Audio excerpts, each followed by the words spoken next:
Hello. Yes. Good evening.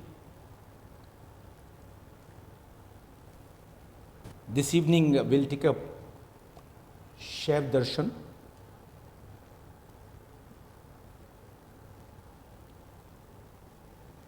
There are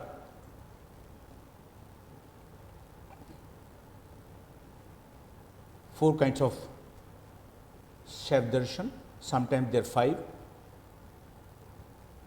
This but Madhvacharya ji has included only four darshan in his text Sarv Darshan Sangrah. I'll take up them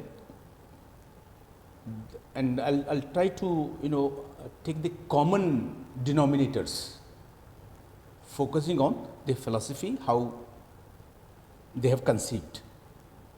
So before I take up its issues, I'll begin with a story. A story is from the book Autobiography of a Yogi by Yoganand. In the book, there is a chapter devoted to tiger saint. There is a tiger saint in the story. He has learnt an art of taming the animals, wild animals. So what he used to do is, he used to tame tigers, lions by giving them a blow. This is how he learnt an art of taming them. So one day, a saint who was the guru of his father visited his home in his absence and told his father that your son is taming the wild animals. This is not good. He is harming them. He is committing violence. This is a sin. And if he does not stop doing this violence with them, with the animals, he would suffer one day. The father told this piece of advice given by his teacher, by his guru. He shared it with his son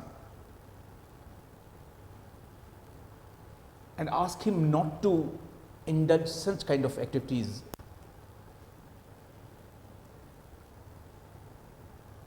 where to harm the wild animals.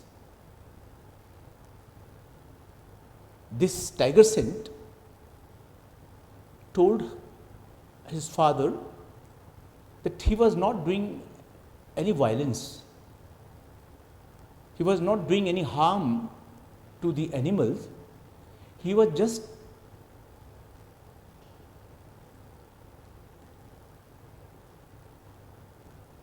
controlling their animal nature, and this he is doing by an art. So this is an art to control them. And he continued taming the animals by giving them blow and all.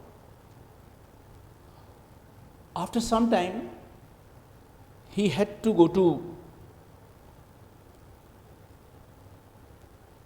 in West Bengal, Kuch Bihar, and there was a lioness. So the king of Kuch Bihar invited him to have a fight, or rather to tame or control this lioness, which was so furious. He accepted the challenge, and both the lioness and this tiger saint were in a cage. They were closed there. He started giving blow to the lioness. She was also fainted. controlled. So, as he was coming out, thinking that now lioness had become faint and now she'll be controlled, all of a sudden she got up and pounced upon Tiger Saint and attacked him. It was a very fatal attack, and this Tiger Saint had to be in the hospital for so many months. Time passed, and one day the same Guru visited his house and repeated the very incident, the very statement in the prescription which he had given not to indulge such kind of violence. So he said that I had already instructed you not to commit such kind of things, but you didn't listen to me. The Tiger Saint repeated the same thing which he had repeated with his father.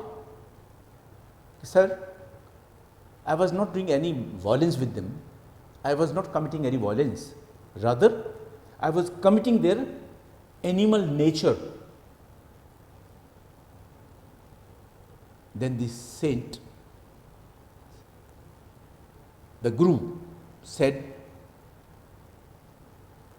that it's better you don't try to control the animals.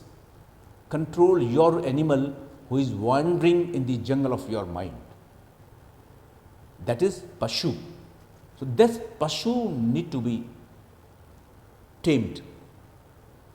That Pashu, that animal which is roaming in our mind, in the jungle of mind, that has to be tamed, that has to be under control.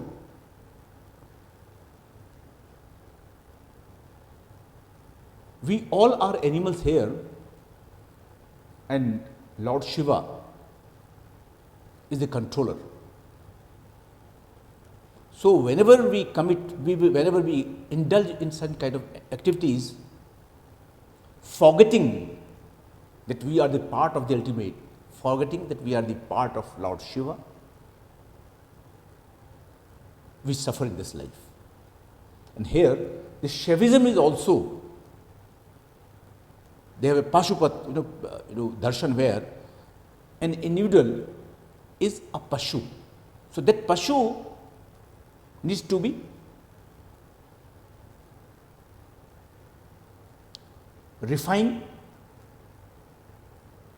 need to be purified in order to recognize his or her original self, that is Lord Shiva. Lord Shiva is the most popular god in India. You go anywhere, in a small hut in the jungle, in the forest, you would find a person barefooted, a person even who doesn't have clothes to wear.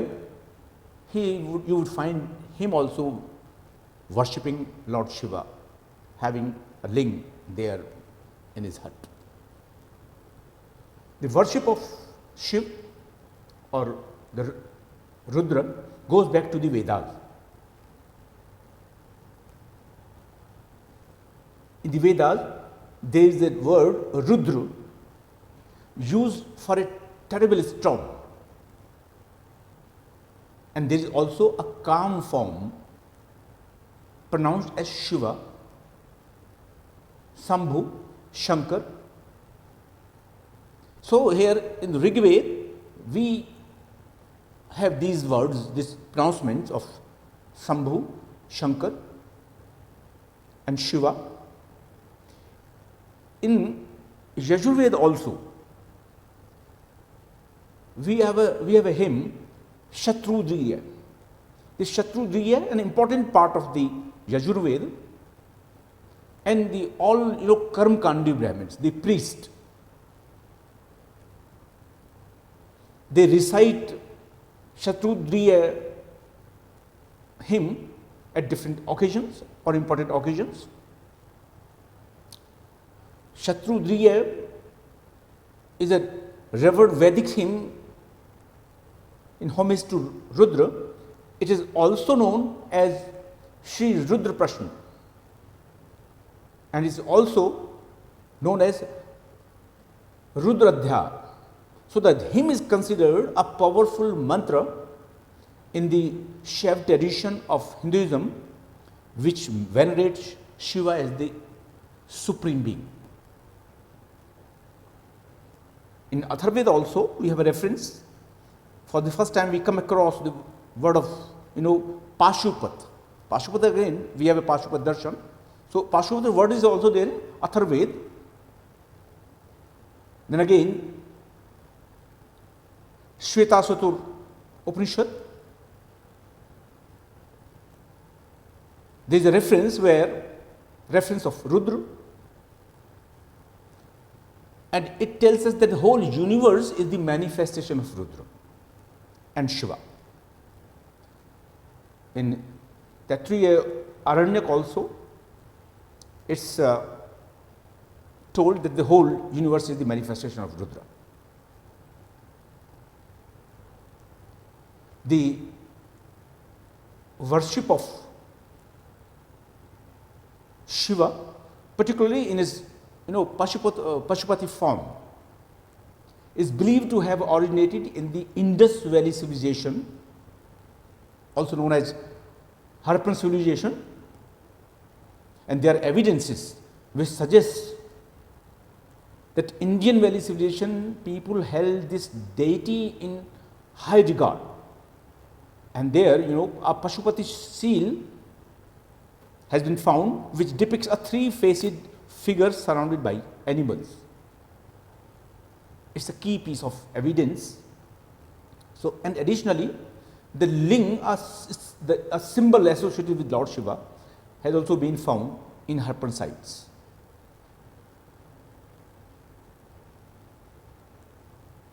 This Lord Shiva is worshipped throughout, as I just told you, throughout the country. We have many schools and sub-schools and sampradaya. We have Pashupat, Shaiv Darshan, Kaldaman, Kalmukh, Kapalik. We will discuss this Pashupat and Shaiv Darshan later. Let's have just let me explain this Kaldaman or Kalmukh. This name Kaldaman or Kalmukh, it was given because the followers used to worship Mahakal, great lord of death, and they used to rub the ash of the dead bodies. They used to also have kapal in their hands for worshipping. So all performances they used to meet having kapal with them, because kapal is the essential object. Later on an evil crept in, because people sometimes they did not get kapal, the human skull, so they used to dug some grave in order to procure a kapal, a human skull, or sometimes they used to kill people also. This was also reported.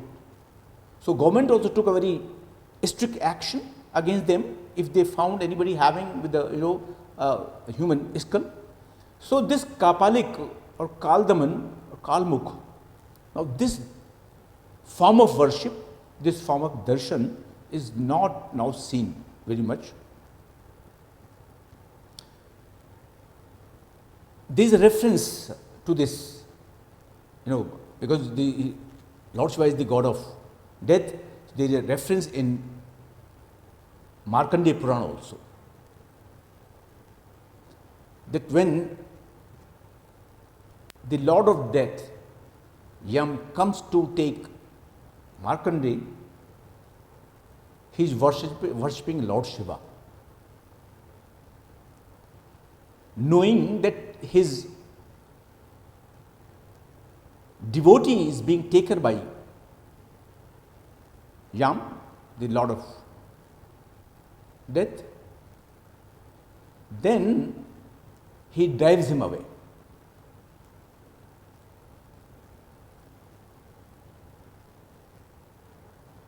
So there is a Mrityunjay mantra also already, this is recited by people whenever they have the fear of death.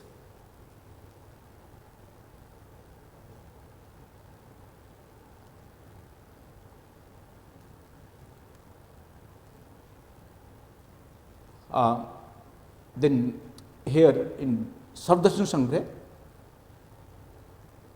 we have importantly four darshan. Pashupata darshan, which was prevalent in Gujarat,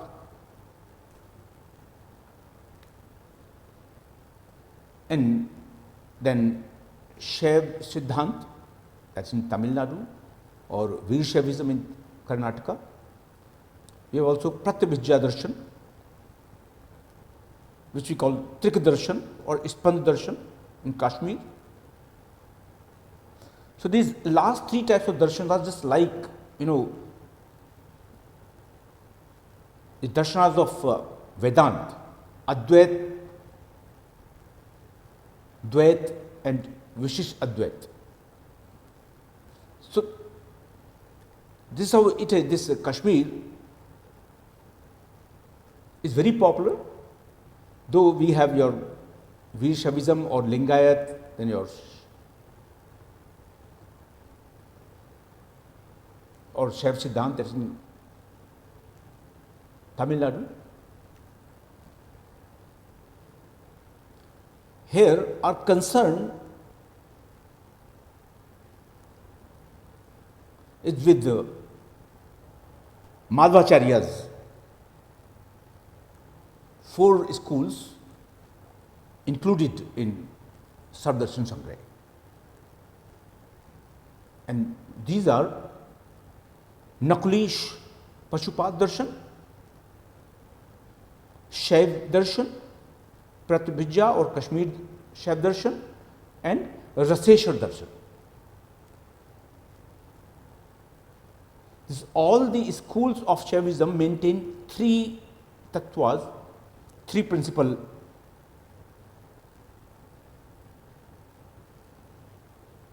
unanimously.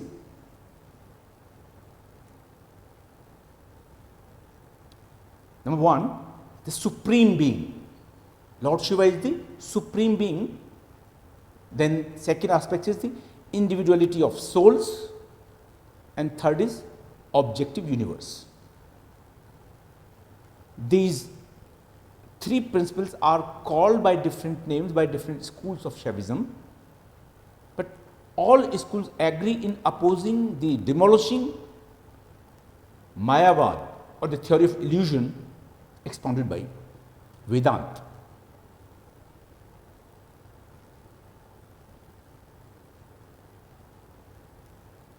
The Maya of Shankar, that's illusion, you call sometimes. That is in a very negative term used. But here, Shankar Maya is not negative. It's the form of, it's the power of, it has the power of Lord Shiva.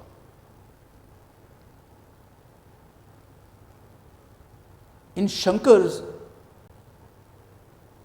Advait, this Maya is the cause of avidya, entirely opposite. The Shaiv Darshan does not conceive Maya the way Shankar has conceived in Vedanta.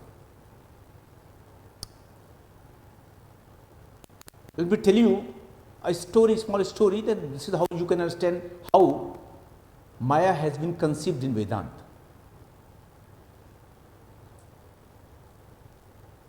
I read this, there is a an autobiography of Swami Ram. Swami Ram was a great saint in Uttarakhand.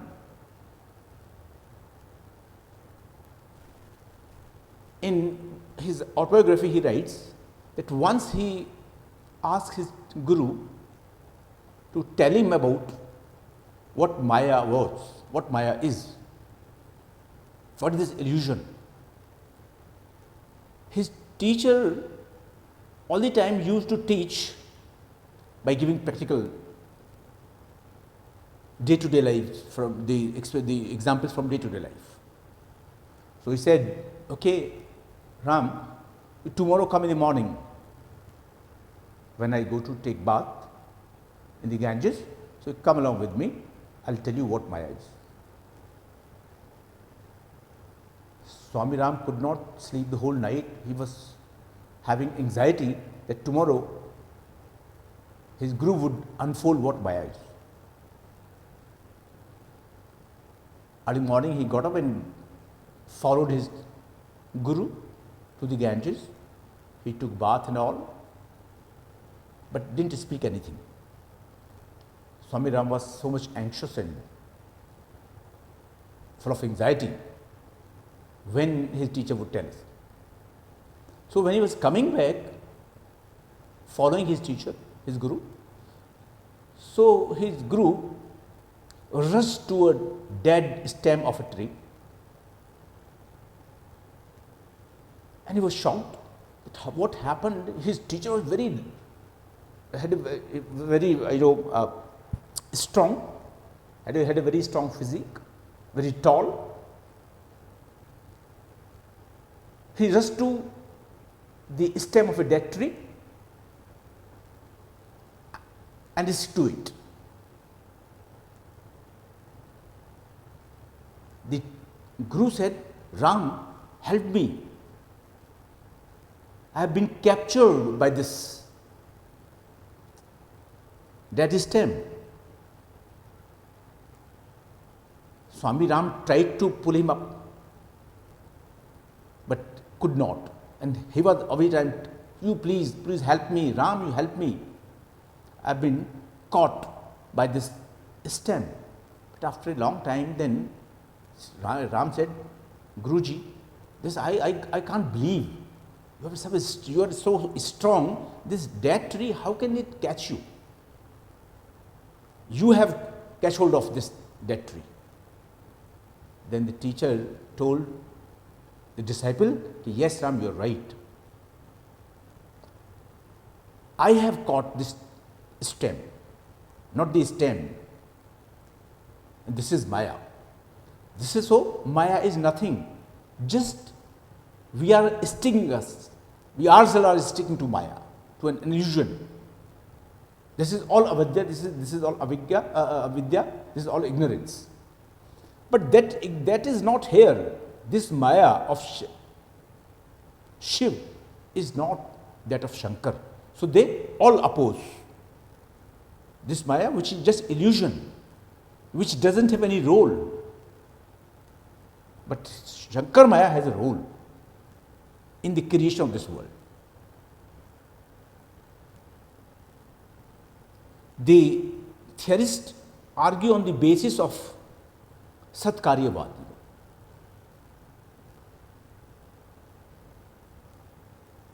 This Satkaryavad is an important theory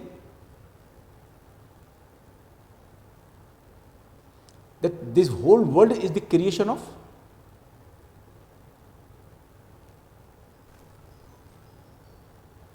cause and action, Karya and Karan. That's the principle. So, that is called Satkaryavad. So, existence of this world is based on the theory of Karya Karan, which is known as Karyavad, or the cause and effect. Cause, Karan, effect, Karya. And which is not different from its nature. So, the universe is Achit and God is Chit. So now they clarify that this God is not the material cause. Why? Universe is Achit. So Achit would come from the Achit itself. So a material cause which is non-intelligent has to be postulated.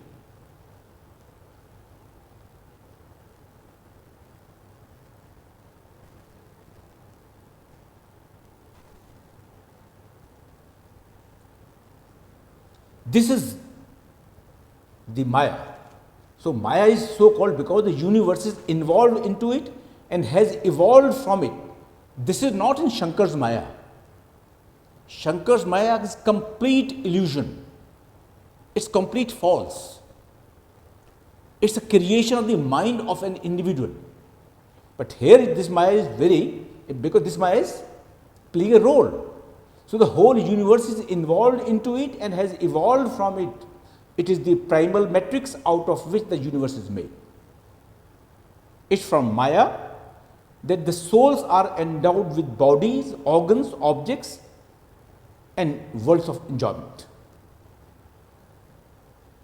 However, Maya cannot function. Why? Why can't it function? Because this is non-intelligent.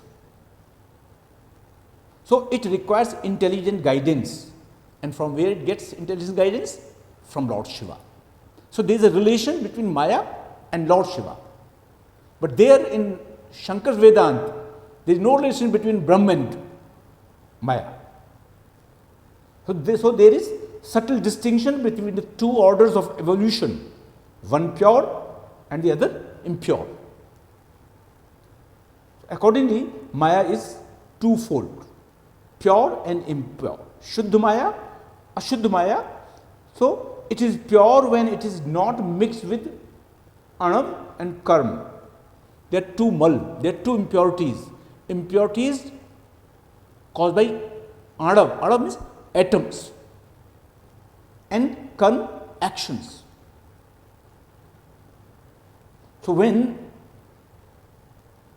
this Maya is pure, it is not mixed with atom and action, and when it is impure, then it is mixed with action and atoms.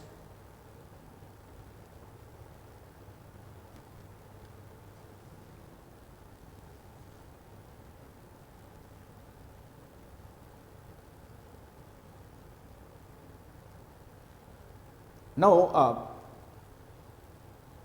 before I take up Pashupat or your Kashmir Shaivism, let me just have a few words about your Raseshwar Darshan. Raseshwar Darshan is not in practice, not very popular, but it is based on two aspects. Ras, you know all.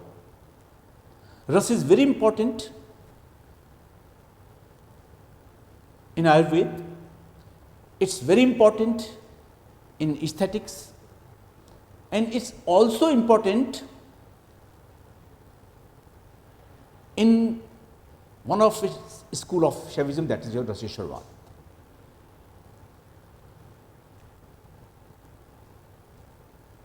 In aesthetics,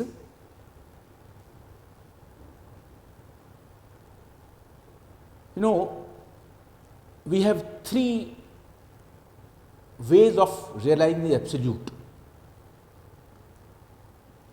That is your Ras, literature.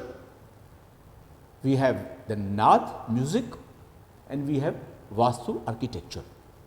So we can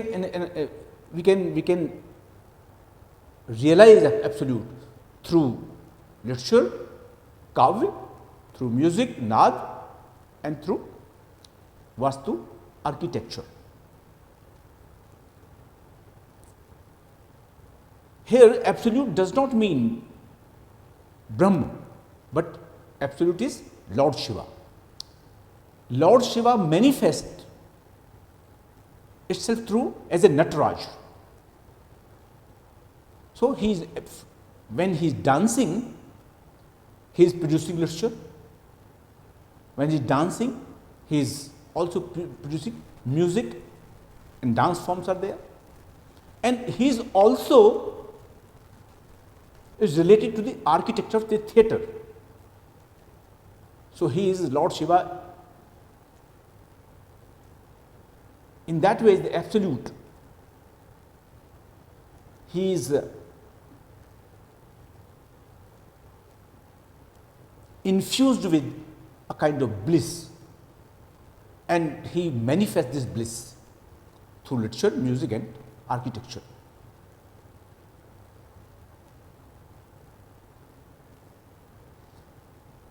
Second aspects of this Rajeshwar is that's related to Mercury. Mercury is a very important, aspect, element in order to purify gold. And it is also believed that if it is processed properly, it can turn even copper and iron into gold.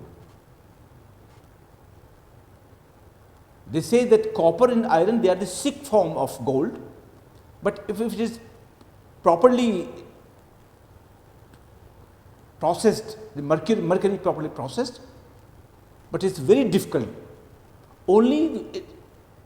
I think this is used nowadays in Ayurveda. So this process of mercury is used now in Ayurveda in order to cure diseases. It's very effective. So now that worship, so now we have sometimes, para shivling also, we worship there. So this is, people has a belief that if you worship Mercury, that provides you immortality. And the third aspects of it is that what this Ras here stands for, the semen of Lord Shiva. That is all the cause of immortality. If you control this, if one controls semen, one can achieve immortality. So it is, so long it is there, a man has life. Lord Shiva has control over this semen. So he is also known as the Lord of life. But these forms, such ideas could not be executed in practical. So this Rashesha Darshan is also not seen much in practice.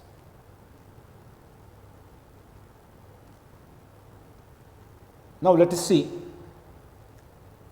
your Pashupat or Naklish Pashupat Darshan.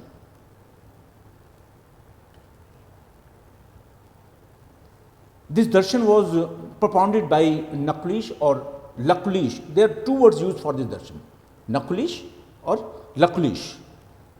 It is mentioned in Shiv Puran that he was born at a place known as Carbon near Bhragukach,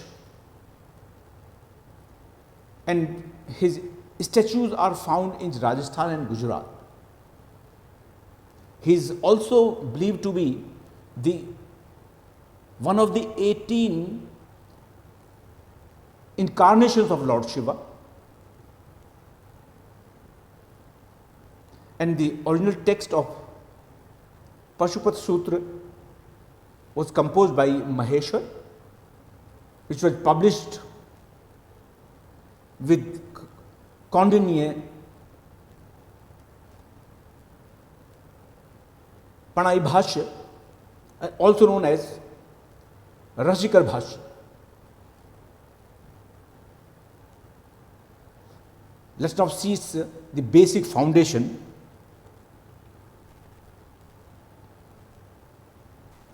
of Pashupata Darshan.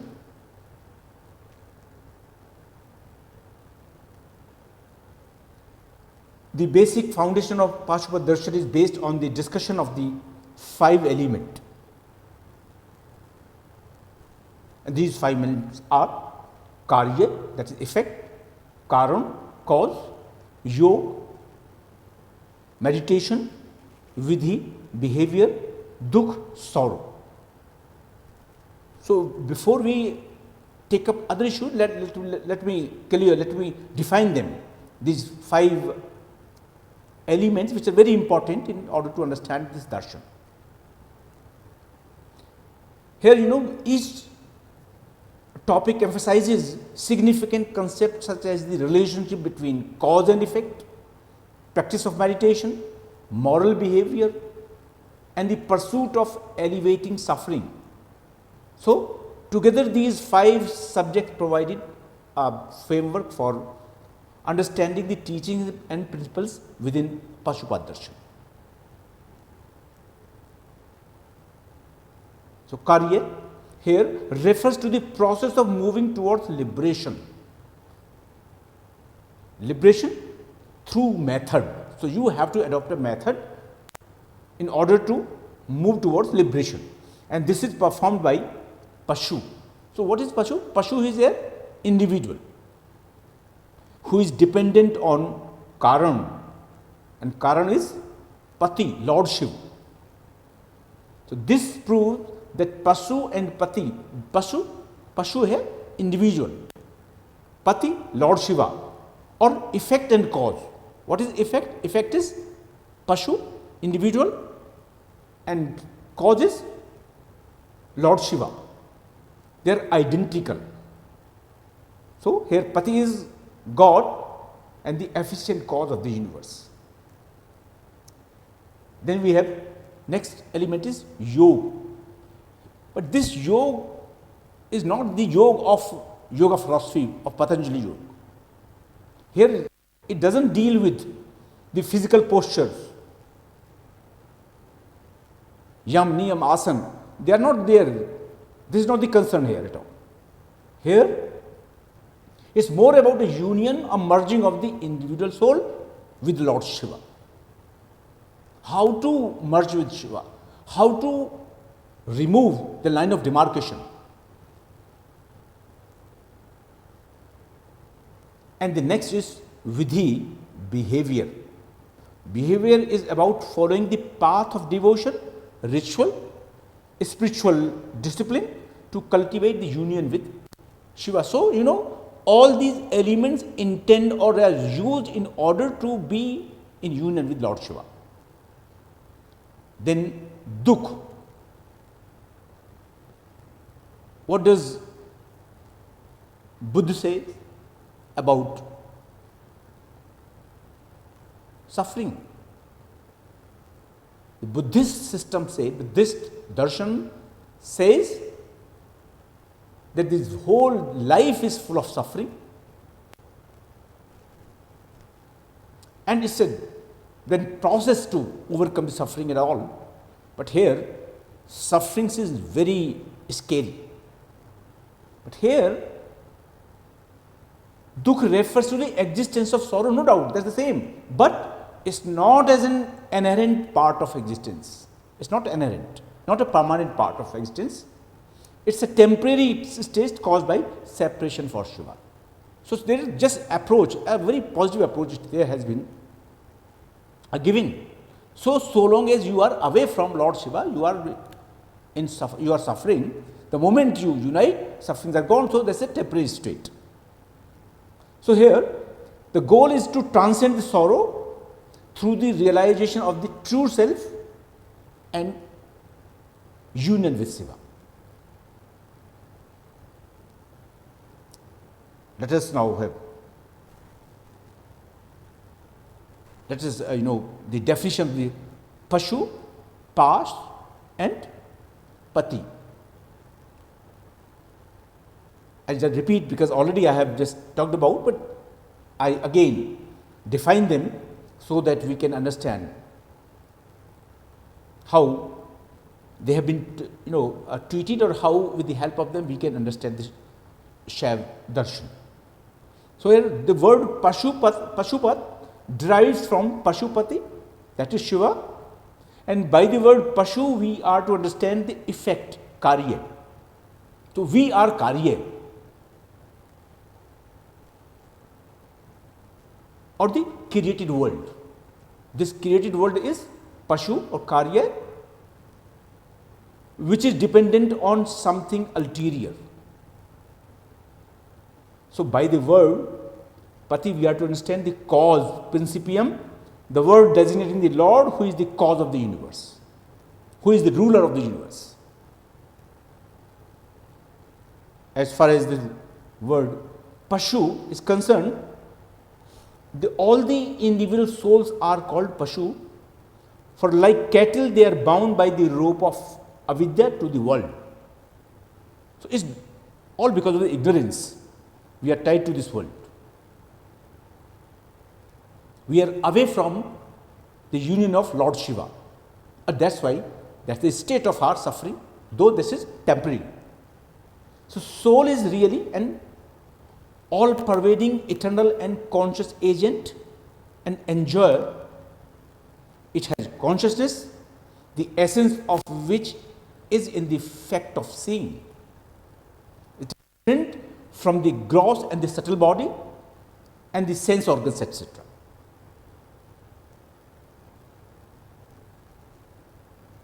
The bound souls mistake themselves as finite and limited in will, thought and action, and in liberation are restored to their original nature. So long as they are not liberated, they have finite, limited knowledge, thought, action, will, and that's the reason why it so happened is because of avidya, because of ignorance, because of which they suffer. What is this Pash then? Pash is the fetters. The fetters that bind the souls, they are called Pash, and there are three kinds of Pash, three kinds of chains. Avidya, when we have ignorance, karma, your actions, and Maya.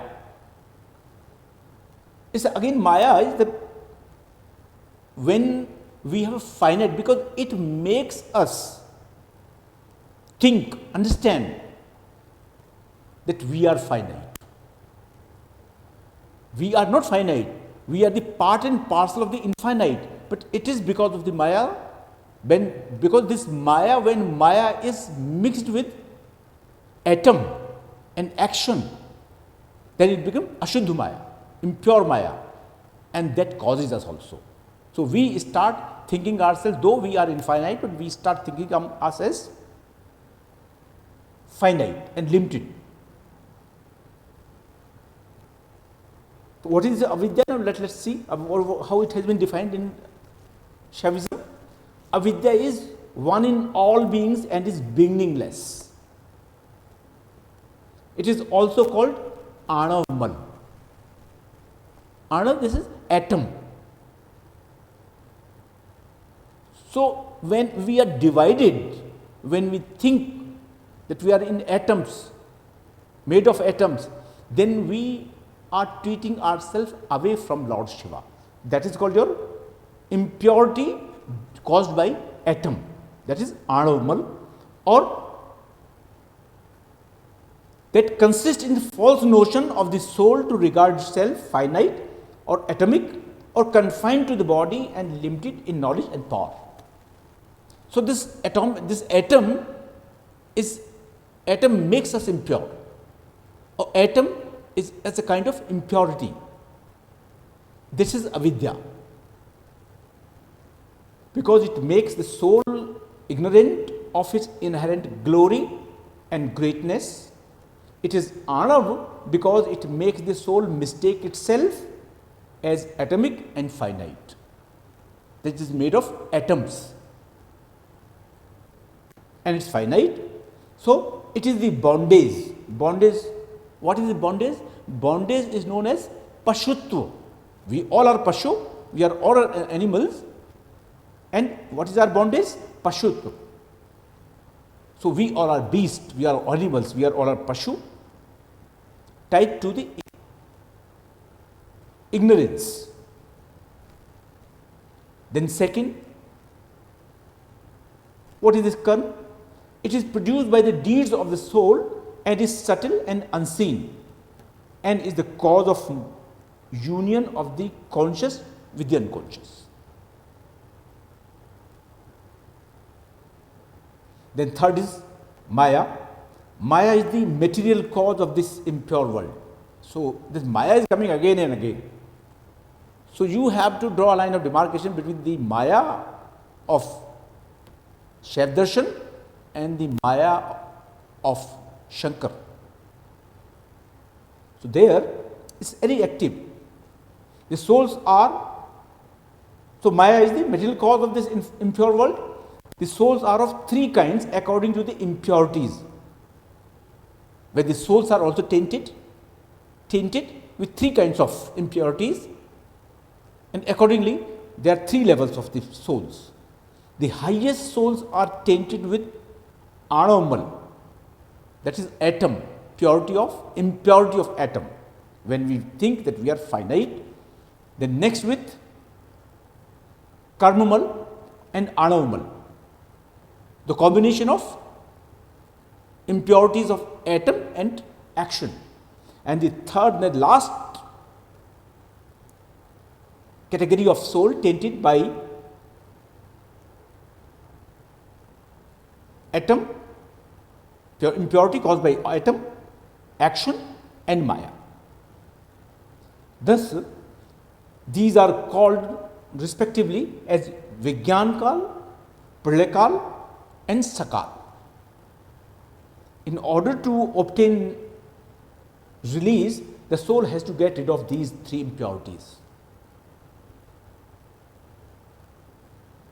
And for this, God's grace is absolutely essential. Without God, you can't undergo the process. So grace is very important. I'll let you know about grace, how grace is indispensable for every creation. There is a theory of creation, preservation, transformation, diffusion and grace. I'll come later on. So grace is very important. So divine grace is there for us all without asking for it. For the Lord desires that all souls should know Him. It is only for us to avail of it or not. This is again very important here. About Lord Shiva, about other gods, it is said that you have to devote yourself, you have to tell them, you have to request, you have to pray. But Lord Shiva is the only God where you are not expected to tell Lord Shiva to give you what you want. Lord Shiva is that God who gives his devotee without being asked. He is so liberal, he is all the time in the state of Anand, in the state of bliss. He is all the time busy in creation. He never let any moment, any place with void. Whenever he sees something, some void there, immediately he fills it up. So busy every moment in creation.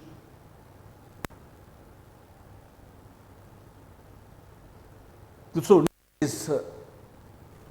his liberation, let us know how the soul becomes one with Shiva.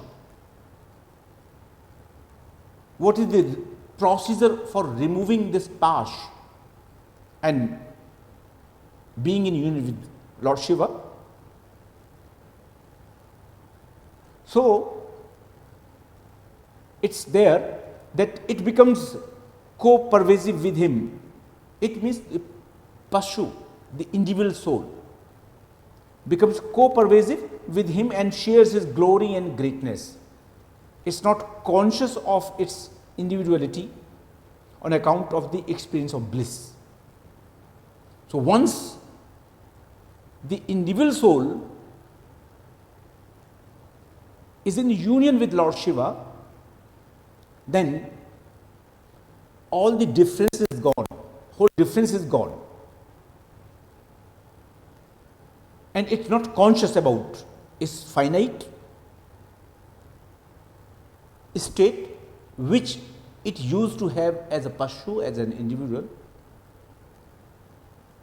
Maikandar says that just as salt dissolves into water and becomes co-pervasive with it, similarly the liberated soul merges in God and becomes co-pervasive with him.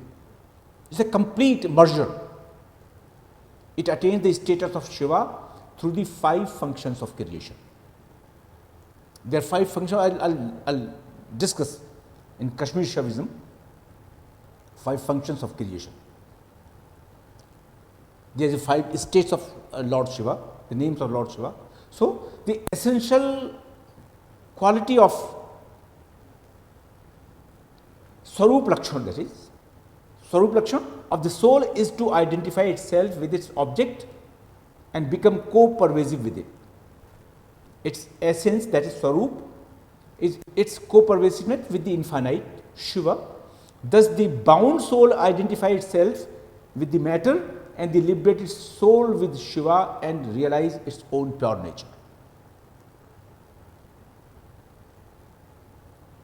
Here, the binding aspect of Anamban, impurity of atom, which is when it is called past, is accidental. So even the impurity or this atom or the action, they are also pure and impure. So atom is also pure and impure also, but it is accidental. When it is so, it is accidental. Why? That it can be removed, but it is so because it is eternal, but its impurity can be removed.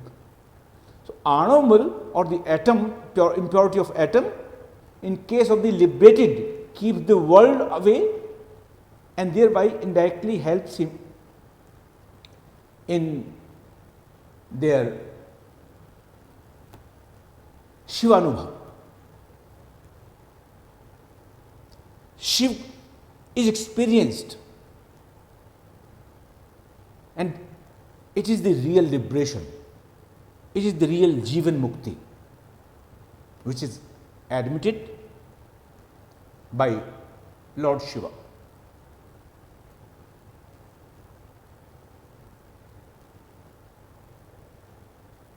Next now, we come to this very popular darshan,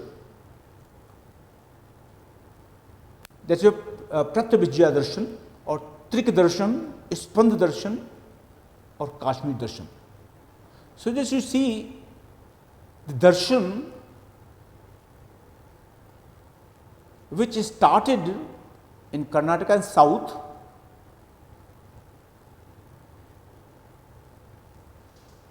in Tamil Nadu, that came to Kashmir from bottom to its climax, height, zenith.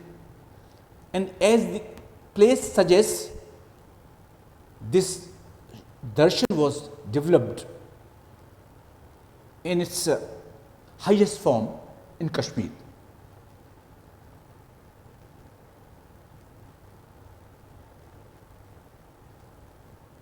It's known as, told you, Kashmir darshan, it's a Trik darshan, it's a Spandan darshan, it's a Pratyabhijya darshan, it's also monastic darshan.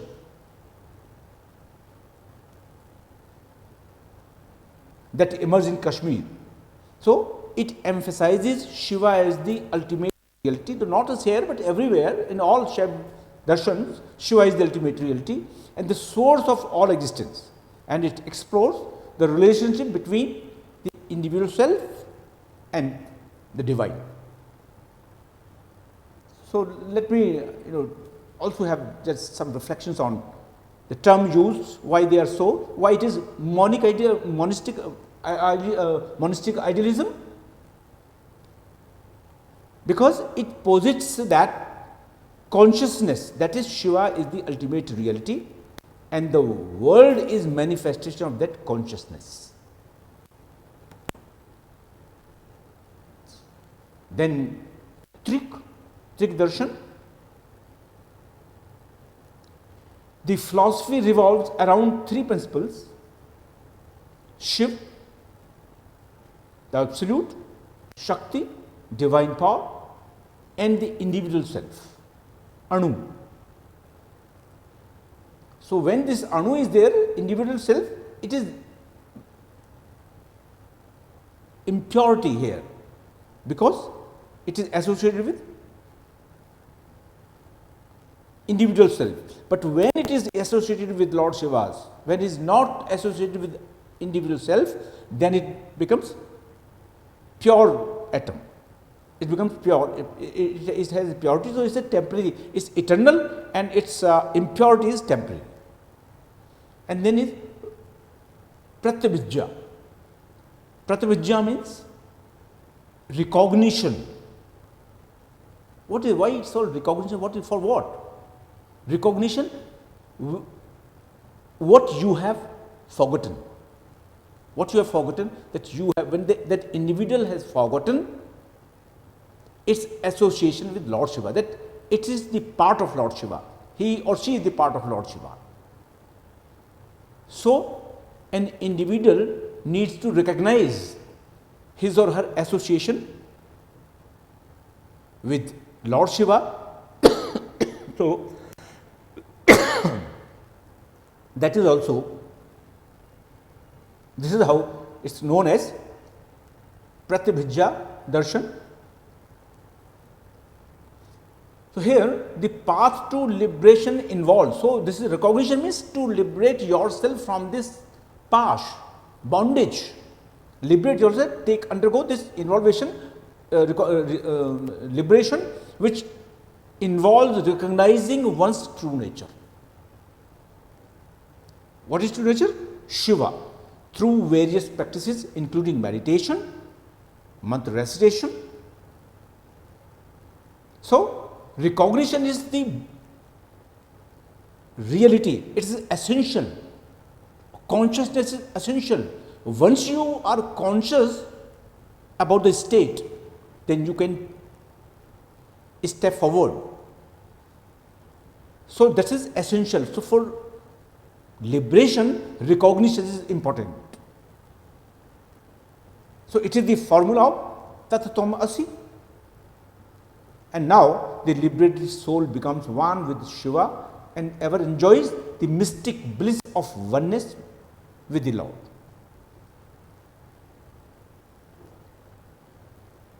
Now, its literature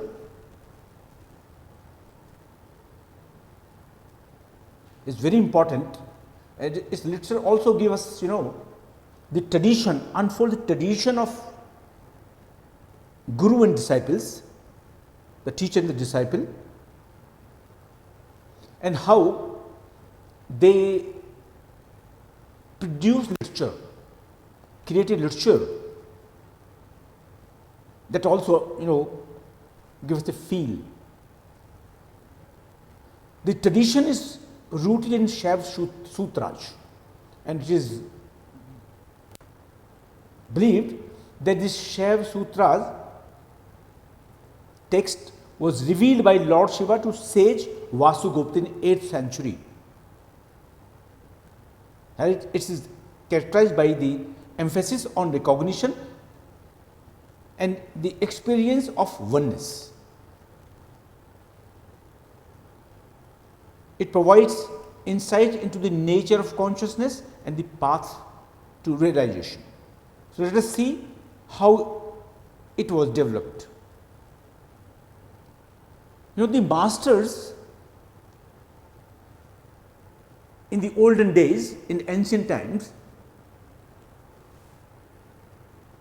they used to share their experiences with their disciples orally. But this doesn't mean that written forms were not introduced those days. They were there. But the experiences which they used to undergo could not be explained with words, could not be explained through words. So, in written form, so they used to explain them to their disciples verbally, and the fact was that such experiences were the basis for the disciples to experience further in life. So, this was a tradition. The tradition was passed on to the disciples verbally by their masters, because the darshan or philosophy, this was not the intellectual gymnastic those days. It was a deep experience about the reality of life, which they could share verbally, not in written form. So, the first written document of the darshan was prepared in the 8th century by Vasugupta. So, this is the importance of Vasugupta, this is the importance of the Shiv Sutras. Then a huge literature was produced later in 4th centuries, 9th, 10th, 11th and 12th.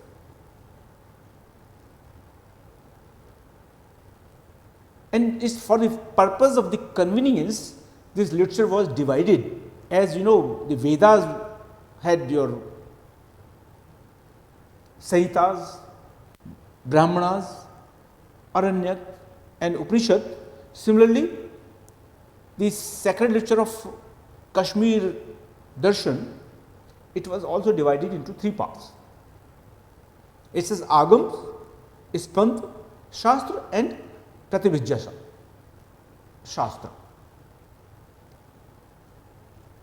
The sacred literature of Shaivas is called Shaivagam, which contain the experiences of their masters, which they used to share with their disciples. And then the disciples propounded principles based on the experience of their masters and composed them in a sutra, which they are known as Spanda Sutra. Spanda, vibration of life. The vibration is also suggestive of life. And further, in the third stage, in order to, because when some experiences of masters were there, the experiences of those masters were written in book form. So, certain people asked, applied logic, rationale, there is questions. In order to satisfy them, then they started writing in the form of karikas, and then last was their Pratibhijya Shastra. So, this could be known as Pratibhijya Shastra, where some logic, rational reasons were given in order to satisfy the questionings made by others. So, in this regard, I would like to suggest, if you know, there is a book Shiv Drishti by Somananji, is the original text, but the most important text in this regard is the Ishwar Pratibhijya, written by his own disciple Utpal Dutt. And in the 10th century, the most important philosopher, aesthetician and the scholar of Tantra, that was Avinav Gupta, who wrote a commentary, and the name of the commentary is Ishwar Pratibhijya Vimarshini. It is to be considered the most important text of Kashmir Shaivism, And yet another, there is a very small text, that is Pratibhijna Hridayam, which has only 20 sutras, where all the philosophy of all, this sacred text has been procured.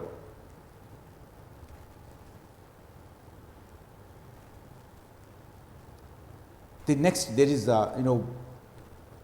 what the relationship between Shiva and Shakti. Here, this Shiva is the supreme reality and is called, as already you know, the Pati or Lord, who possesses 8 attributes, 8 qualities.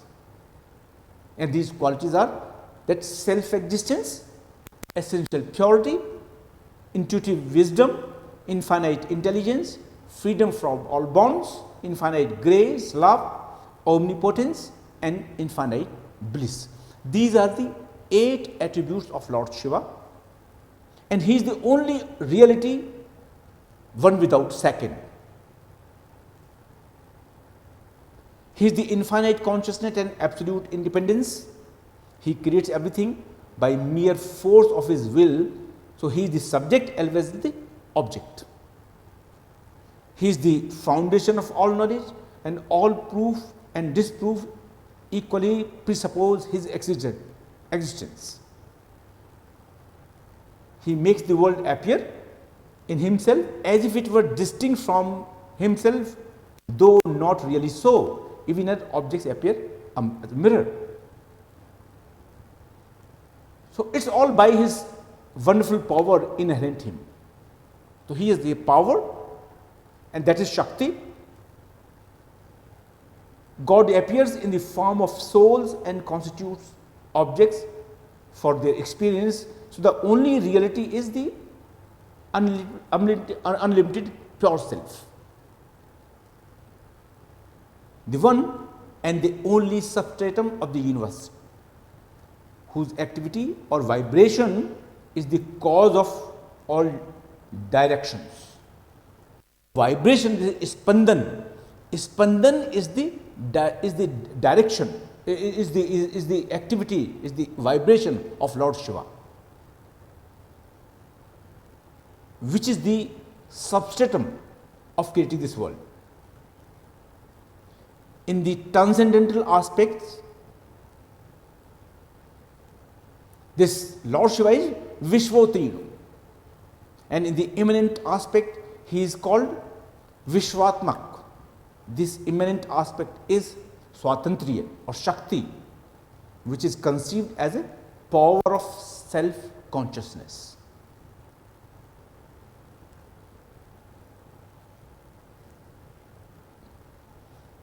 His Shakti has infinite aspects, most of which are Chit, Anand, Ichha, Gyan and Kriya. These are 4 activities, these are the 4 states of Lord Shiva. Here are the 4 names of Lord Shiva that are the basis of creation.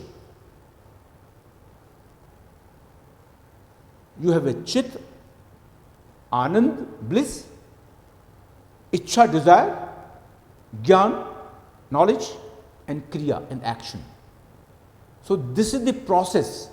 Once you have this process, once you have you are impregnated with these aspects, you can create. This later on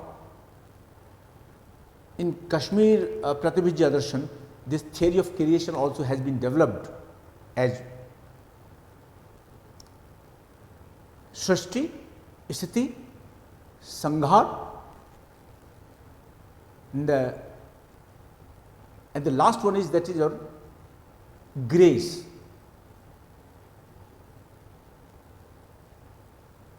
And when there is anugrah is there, or trobhav, yes.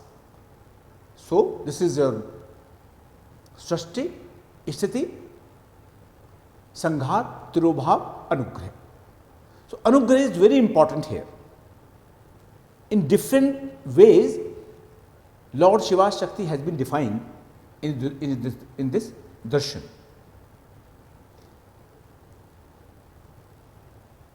You know, just as the potter creates pot, or potter is the first cause, staff and wheel is the instrumental cause, and the clay is the material cause. Similarly, Shiva is the first cause, Shakti is the instrumental cause, and Maya is the material cause of the world. So, the relationship of Shiv and Shakti is that of the identity, complete tadatma. Though it is the power of the Lord, but still there is complete identification. And this Shakti is conscious, unchanging and eternal energy, and it is known as Swarupa Shakti. Swarupa Shakti is also, this is called in darshan, and like this Shuddha Sattva and the Prakriti, or like you have in Ramanuj, Vishesh Advait. Shiv darshan also believes in pure matter, Shuddha and Sattvic Jagat, and also defined matter, this is Ashuddha or Prakrit Jagat. So, the material cause of pure creation is called Mahatamya or Bindu or Vidya, while that of the defiled creation is called Maya or Ashuddha. Bindu, Mahatamya. So, Mahatamya and Maya are both the material power of the Lord and are also Parigraha Shakti, which is different from Swarupa Shakti, which forms the essence of the Lord. So, the Lord is omnipresent, omnipresent and omniscient, and it performs 5 functions of creation, that is creation, preservation,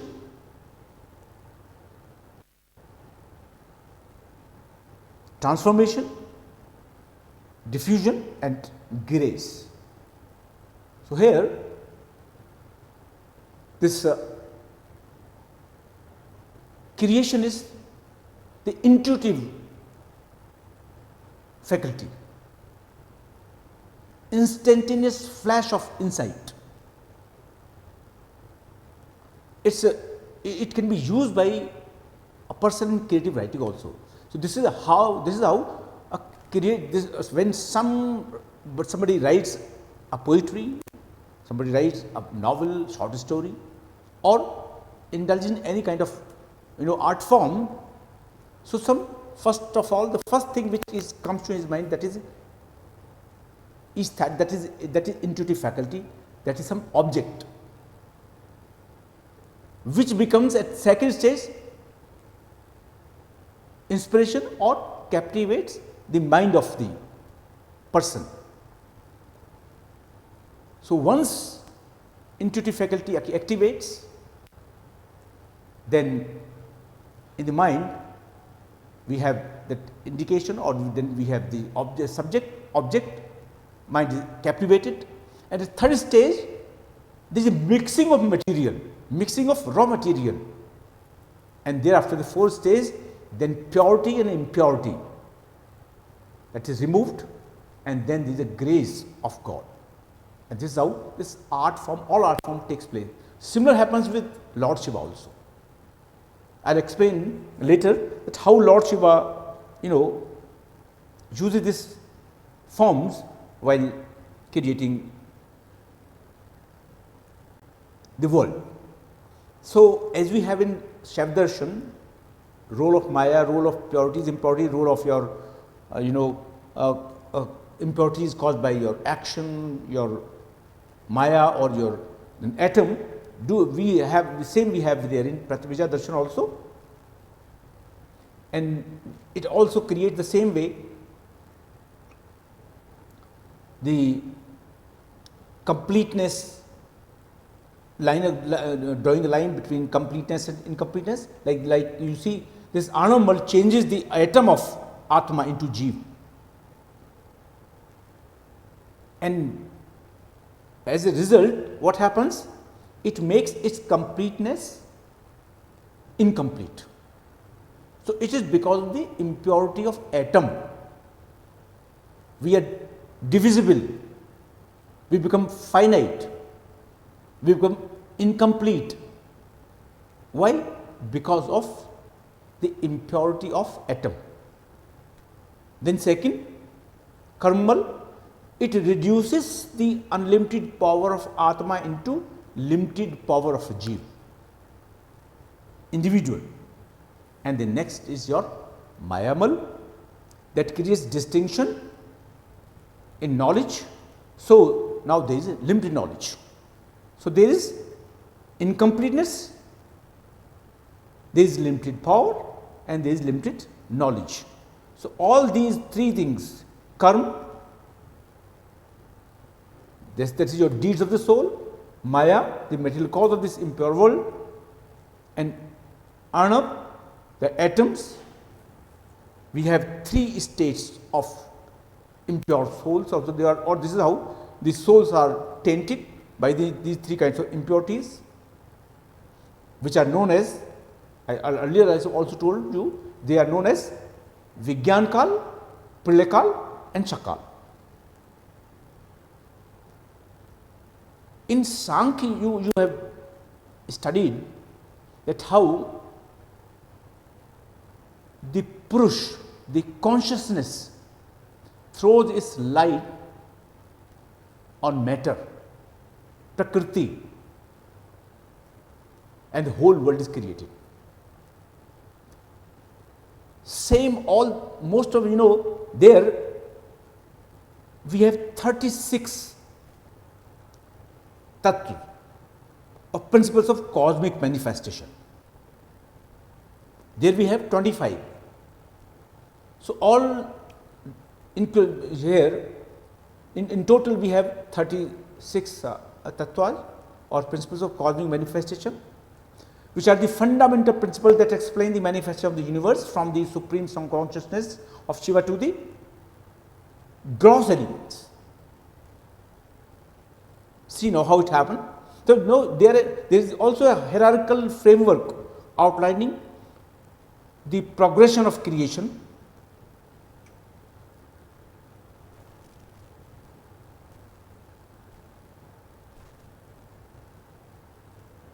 These tattvas are not just about the physical world, they also encompass the individual journey of self-realization and the relation between the individual and the divine.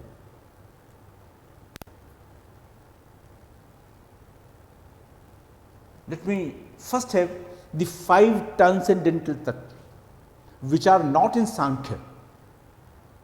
They are only in Pratyabhijya Darshan. What are these?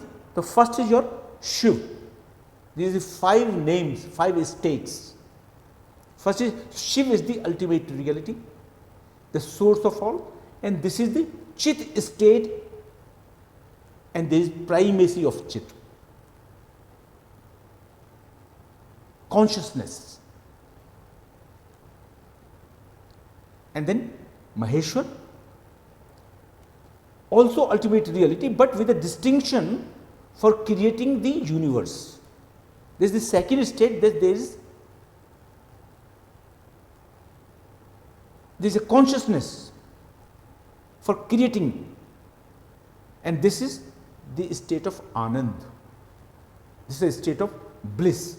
So, there is primacy of bliss. So, on the first stage we have a primacy of consciousness, then we have primacy of Anand or bliss, and third stage, that is Sadashiv. Sadashiv is the principle of pure infinite awareness preceding the creation, and this is Ichha state, or in this state there is primacy of Ichha, primacy of desire. So, when you have desire, you have sankalp for what? That what you intend to do, and then you go ahead. So, Sadashiv, after Sadashiv, when you have desire, then we come to the next one, that is Ishwar, again the divine ruler, the power of knowledge and will that brings the world into being. This is the Jnana state, or in this state there is a primacy of Gyan, knowledge, wisdom.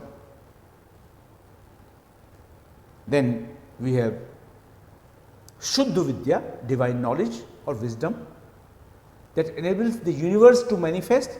This is the Kriya state, or here the primacy of action.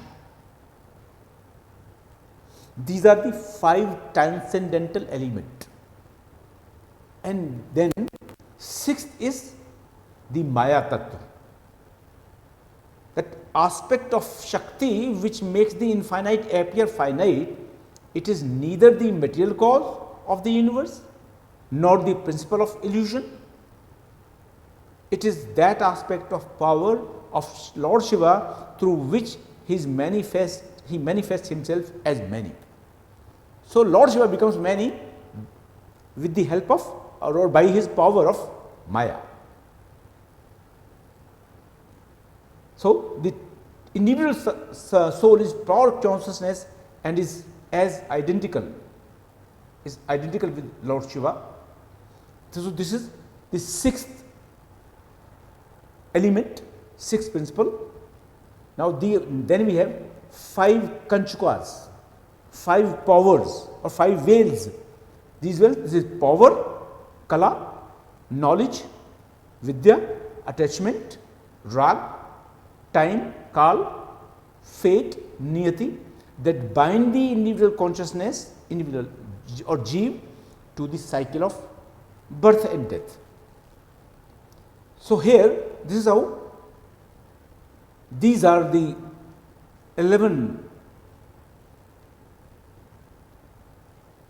elements which we do not have Sankhya. There are 36, in Sankhya we have 25. So, rest of the 25 they are as number. Next is your Purush, which is neither Prakriti nor Vikriti, means because here there is no change, no modification, and it is pure initially, unbounded, but limited by tattvas.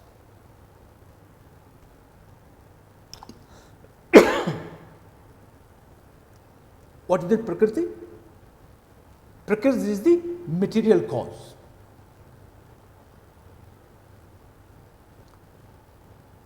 And then we have Vikritis. In Sankhya, it's Purusha who penetrates his light into Prakriti, and the object are manifest. So, it is through the light of Purush, consciousness of Purush, the unmanifest become manifest. Then we have Vikritis, which are only effects of Karya. There are 16 Vikritis divided into 5 Gyanendriya, sense organs, 5 organs of action. Then we have 5 Tanmatras or great elements. We have then Man, then objects, Karan and Karya or causes and effects. And then we have Mahat, cosmic intelligence. And the last one is Ahankar, ego. So, these are the all constituents, the elements, principles with the help of which the individual is created. These are the parts of an individual. This is how complete becomes incomplete, infinite becomes finite, unlimited becomes limited. And here the role is played by the impurities caused by your Anav, your Karma, and your Maya.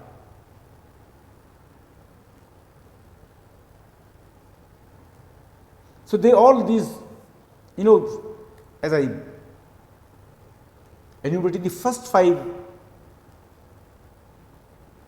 Shaktis, Chit, Anand, Ichha, Gyan and Kriya, they arise.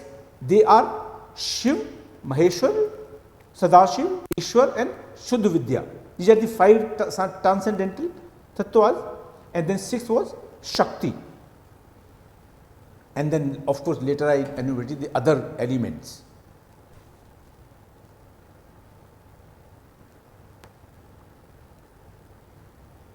So now with this, these 5 powers, I'll share with you how Lord Shiva manifests himself as many. How the relation between Ahamidam, there is a sense of togetherness. There is no distinction, no demarcation. But gradually, in order to create the world, they start going away from each other. And this going from the universal to, or from the unlimited or complete to the incomplete or limited form, these are nothing but the different states of Lord Shiva, with the help of which the world is created. Let us see.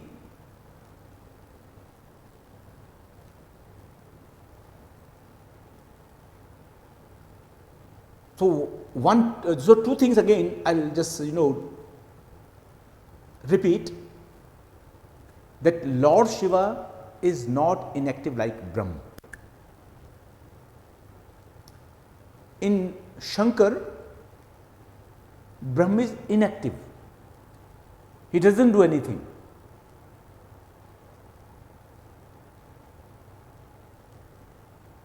He's like a spider. A spider emits its thread, makes a web, and all creatures are there trapped. But Brahma is doing that. So Brahma is doing nothing. He is in the state of Anand. In Taittiriya Upanishad, there is a dialogue between sage Varun and his son Bhrigu. Bhrigu is just a child sitting there with his father, and they are holding a conference. Rishis and sages are sitting there talking about Brahma, and Rishi Varun is explaining what Brahma is. So after the Rishis are gone and the conference is over, Bhrigu asked his father, tell me what is this Brahma? You were discussing with them, I could not understand. So he tells them laughing, you are too small now to understand what Brahma is. I will tell you later. But he says, no, you tell me.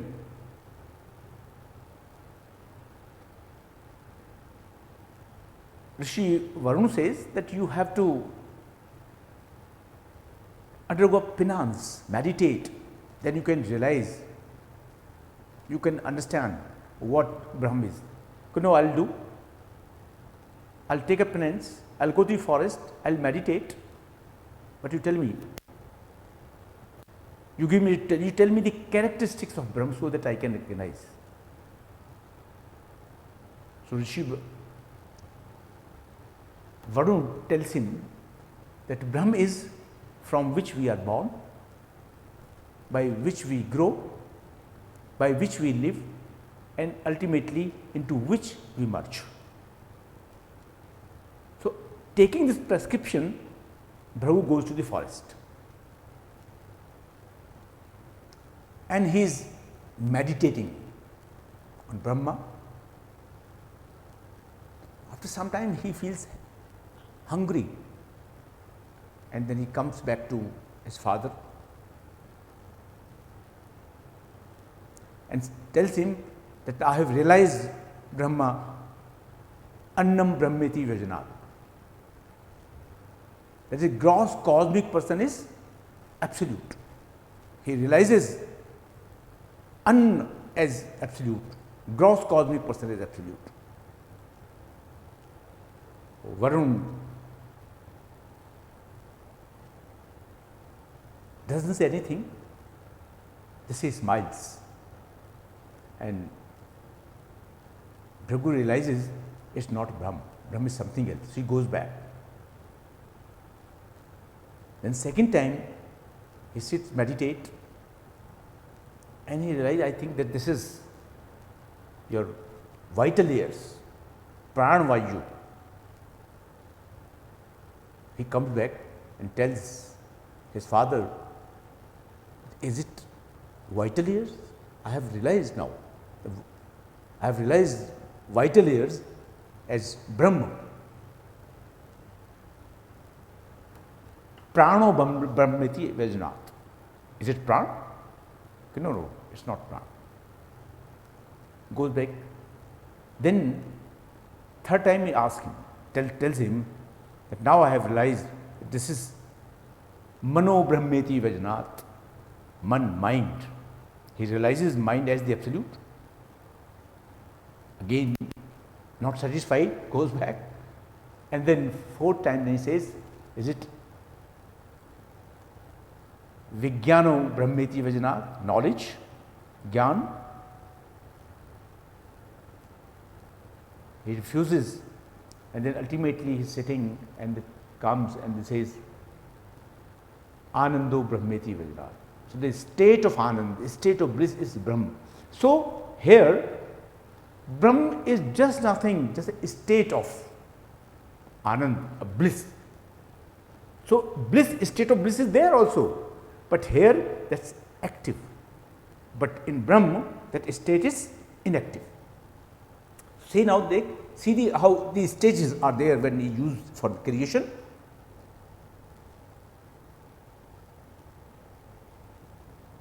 There are 5 powers. So Shiva is, as I repeat those, Shiva is the ultimate reality, source of all, and that is called Chit. And then Maheshwar, again the ultimate reality, but with a distinction for creating the universe, that is Ananda state. Here is the primacy of the state of bliss. And then we have Sadashiv. Sadashiv is the principle of pure infinite awareness preceding the creation. This is Ichha, state, desire. And then Ishwar, the divine ruler again, power of knowledge and will that brings the world into being, and this is the Jnana state, the primacy of Jnana. And then Shuddha Vidya, wisdom, divine knowledge that enables the universe to manifest. So this is the Kriya state, action, state of action. So here, now see how there with the help of your this grammar of Amidam, grammatically I can make you understand how the power, the Maya of Brahma, of Lord Shiva itself, it creates dissension. The pure individual, the pure soul, the infinite soul becomes finite. The unlimited knowledge becomes limited knowledge. The unlimited power becomes limited power. And how there is a gradual progression. They go away from each other.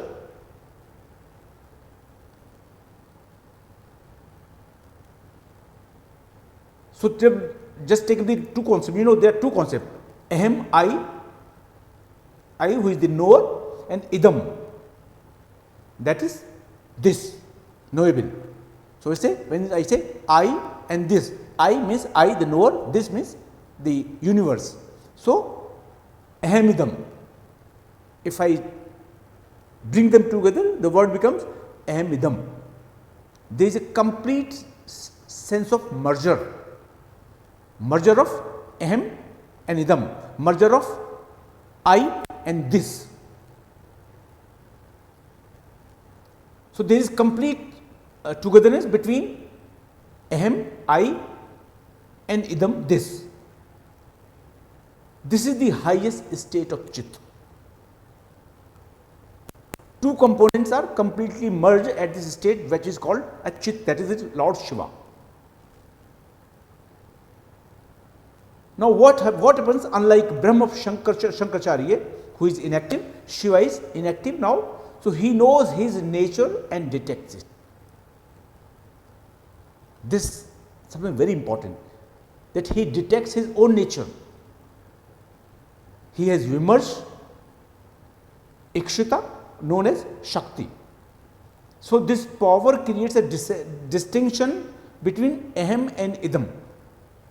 His Shakti creates his power of detecting the nature, that creates a distinction, that creates a difference, that creates a distance between aham and idam, and this is how world is created. This is how the infinite becomes finite. So, here aham idam, complete merger, this is the highest state, but then in order to create this power, the Shakti, that plays an important role. So, until there is this distinction, there will be no creation. So, for creation, bhed, distinction is very important, distinction between aham and idam. So, there begins a distinction between aham and idam. It is noteworthy here that aham idam begins having distinctions, but they are not completely separate. So, gradually there is consciousness of I and this, but still we cannot say that there is a distinction, they are not completely separate. So, this second state is called Maheshwar, and it is the state that we come to know as aham and idam, and these are now two words. So, at this second state, there is a just little difference.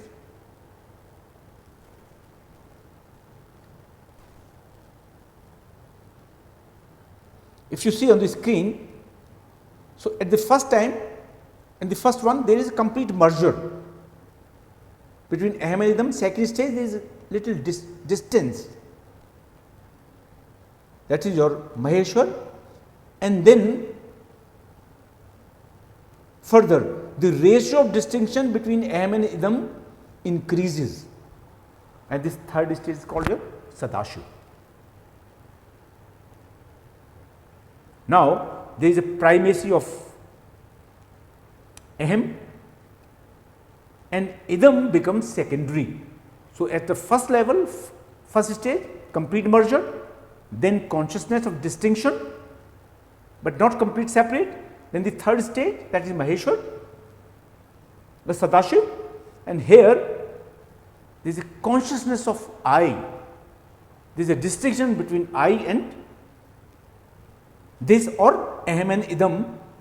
So, now there is a primacy of I becomes primary, dominant, and this becomes secondary.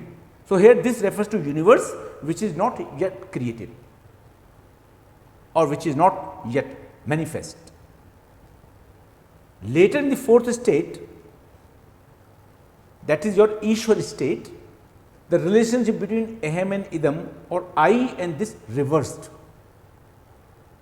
Now, this reversal becomes idam aham. Earlier it was aham idam, now it becomes idam aham or this I. So, earlier which was secondary at the fourth stage becomes primary, and which was primary earlier it becomes secondary. So, there is a complete reversal of situation, complete reversal of relationship. And, or in other words, now creation, the universe is primary. At this level, they maintain their states, but the framework of reference is reversed.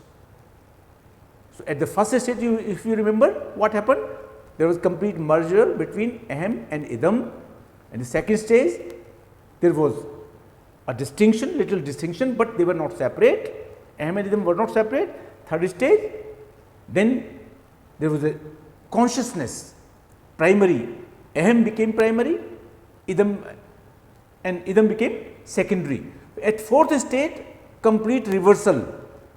Now, Idam becomes primary or universe become primary, and the I becomes secondary.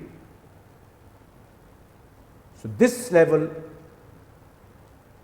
at this level, it is called Ishwar, and the last state is your Sadvidya, where there is complete separation of distinction, and both this and I, Ahem or Idam and Ahem have their separate identities. However, there is a balance. So, they are now different, but still they are maintaining a balance. What is that which makes imbalance? That is the role of Maya now. That is the Maya of Lord Shiva. So, now Maya plays its role, and as a result, three types of mal, that is again the Karmal, Mayamal and Anamal.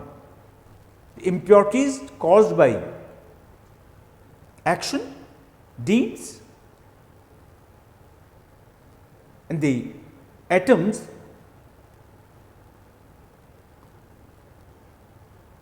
there, the balance is disturbed now.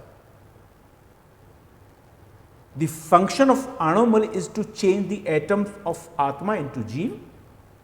It makes its completeness incomplete. Karmal, or the impurities caused by action, reduces the unlimited power into limited power, that is Jeev, and thereafter the Mayamal creates distinction in knowledge, and now there is limited knowledge. Now, the universe which is created has 6 states.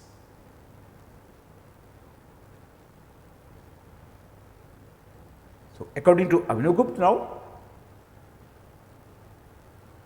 Shiva has 2 sides, Prakash, the divine light, and Vimarsh, that is recognition. And they have some individual powers. That is your Chiti Shakti, power of self revolution, surgeon or transform. Then we have Anand Shakti, independent power to regulate the world. And then we have Ichha Shakti, a desire free from any system. Jnana Shakti, knowledge of disturbance or void. It is also has the power of resolution, Sankalp Shakti, and it also has the Kriya Shakti, that is creative force. So, these all are the powers which can be understood as creation, preservation, transformation, diffusion and grace. So, this is how the universe is created, individual is created, and for merger again, then again there is a reversal situation. So, its creation of the world is because of distinction, and when this distinction is removed, then there is complete merger. So, this is a cycle of an individual, this is the cycle of this universe, this is cycle of creation and destruction, this is cycle of life and death. So, this is how this Pratyabhijya Darshan or Shaiv Darshan has been understood, it has been conceived by the masters. Thank you very much.